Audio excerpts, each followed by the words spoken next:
Assalamualaikum warahmatullahi wabarakatuh. Hello everyone. Perkenalkan, nama saya Mayang Puspitasari. Nomor induk 20 11 083. Prodi Informatika, Fakultas Ilmu Komputer, Universitas Mulia Balikpapan, Kalimantan Timur.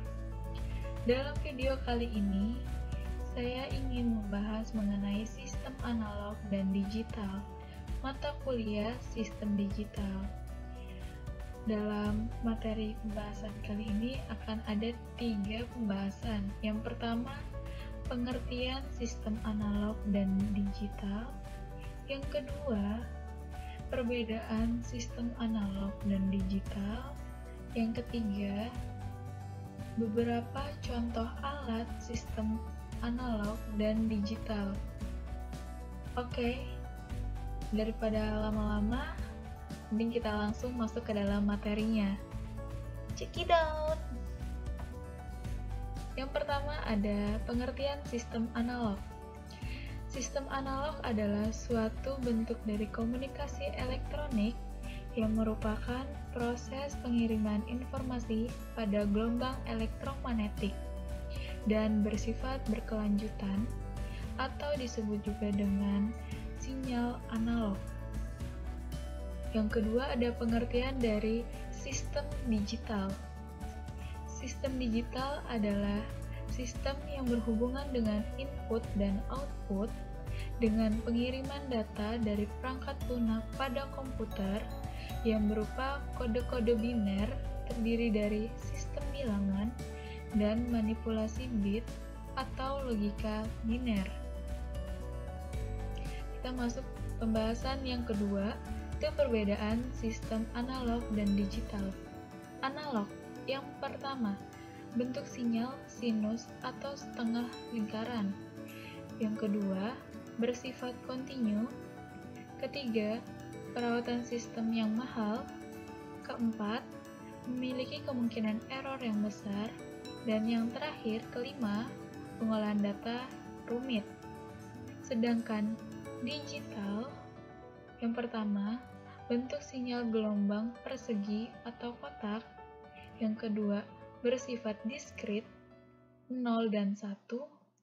Yang ketiga, perawatan sistem yang lebih murah. Keempat, memiliki kemungkinan error yang kecil. Dan yang terakhir, kelima, pengolahan data lebih sederhana. Adapun contoh-contoh alat yang menggunakan sistem analog. Pertama, jam analog. Jam yang ada di rumah kita itu yang berbentuk 10, ada angkanya 10, 11 itu merupakan contoh dari analog. Yang kedua ada TV analog. Jadi kita memiliki TV tabung, itu termasuk dalam TV analog. Yang ketiga ada kaset analog, di mana dia ada kayak pita untuk bisa diputar.